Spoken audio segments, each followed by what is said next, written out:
Hi നമസ്കാരം. ഇന്ന് നമുക്കൊരു അടിപൊളിയായിട്ടുള്ള ഒരു ഇഫ്താർ സ്നാക്കാണ് കേട്ടോ. കഴിക്കാൻ നല്ല സൂപ്പർ ടേസ്റ്റാണ്. ഈ ഒരു ചട്നി കൂടി ഉണ്ടെങ്കിൽ പിന്നെ അടിപൊളി കോംബോ ആണ്. അപ്പോൾ ഇതെങ്ങനെയാണ് തയ്യാറാക്കി എടുക്കുന്നതെന്നുള്ളത് നോക്കാം.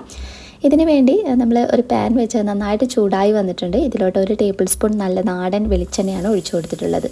ചൂടായ എണ്ണയിലോട്ട് ഇഞ്ചി വെളുത്തുള്ളി ചതച്ചത് 1 ടീസ്പൂൺ, ഒരിത്തിരി കറിവേപ്പില ഇട്ട് കൊടുക്കാം. എണ്ണയിലിട്ട് ഇത് ചെറുതായിട്ടൊന്ന് മൂപ്പിച്ചെടുക്കാം. അടുത്തതായിട്ട് ഇതിലോട്ടേക്ക് ഒരു ചെറിയ സവാള അരിഞ്ഞത് ചേർക്കാം. വലുതൊക്കെ ആണെങ്കിൽ പകുതി ഭാഗം തന്നെ ധാരാളമാണ്. ആവശ്യത്തിനുള്ള ഉപ്പ് ചേർത്തതിന് ശേഷം ഇത് നല്ല സോഫ്റ്റായിട്ട് അത്യാവശ്യം കളറ് മാറി വരുന്ന രീതിയിൽ വേണം ഒന്ന് വഴറ്റിയെടുക്കാൻ വേണ്ടിയിട്ട്. ഇനി ഇതിലോട്ട് മീഡിയം സൈസായിട്ടുള്ള ഒരു ഉരുളക്കിഴങ്ങ് നല്ലതുപോലെ വേവിച്ച് ഉടച്ചെടുത്തിട്ടുള്ളതാണ്. ഉരുളക്കിഴങ്ങ് ഇട്ട് കൊടുക്കാം. കൂട്ടത്തിൽ ഒരിത്തിരി കൂടി ഉപ്പ് ചേർക്കുന്നുണ്ട്.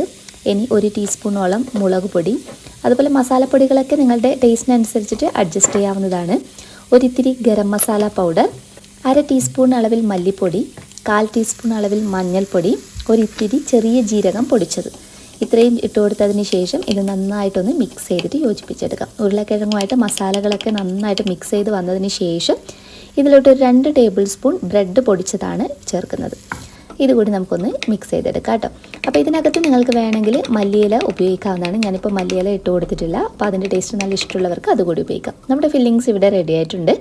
തയ്യാറാക്കി വെച്ചിരിക്കുന്ന ഉരുളക്കിഴങ്ങിൻ്റെ മസാല നമ്മളിതുപോലെ കയ്യിൽ വെച്ചൊന്ന് പരത്തിയെടുത്തതിന് ശേഷം പുഴുങ്ങിയ ഒരു മുട്ടയുടെ പകുതി ഭാഗം ഇതുപോലെ അതിൻ്റെ സെൻറ്ററിലായിട്ട് വെച്ച് കൊടുക്കാം. വീണ്ടും മസാല കൊണ്ട് തന്നെ ഒന്ന് കവർ ചെയ്തെടുക്കാം. നന്നായിട്ടൊന്ന് റോൾ ചെയ്തെടുക്കാം. ഇത് അത്യാവശ്യം നല്ല ഹെവി ആയിട്ടുള്ളതാണ്. ഒന്ന് കഴിക്കുമ്പോഴത്തേക്കിൻ്റെ വയറ് നിറയും കേട്ടോ. അപ്പോൾ നമ്മൾ മുഴുവൻ ഇതുപോലെ റെഡിയാക്കി എടുത്തിട്ടുണ്ട്. ഇനി ഞാൻ കുറച്ച് മൈദ മാവാണ്, കുറച്ച് മൈദ എടുത്ത് അതിനകത്ത് വെള്ളം ഒഴിച്ച് ഒരിത്തിരി ഉപ്പും ചേർത്ത് മിക്സ് ചെയ്ത് വെച്ചിട്ടുള്ള മാവാണ് കേട്ടോ.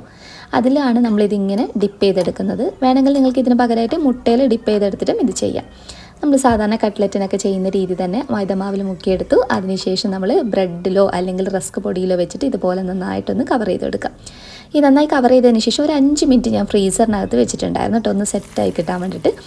5 മിനിറ്റിന് ശേഷമാണ് ഞാൻ നല്ല ചൂടുള്ള എണ്ണയിലോട്ട് ഇട്ട് കൊടുത്ത് ഇതങ്ങ് ഫ്രൈ ചെയ്തെടുക്കുന്നത്.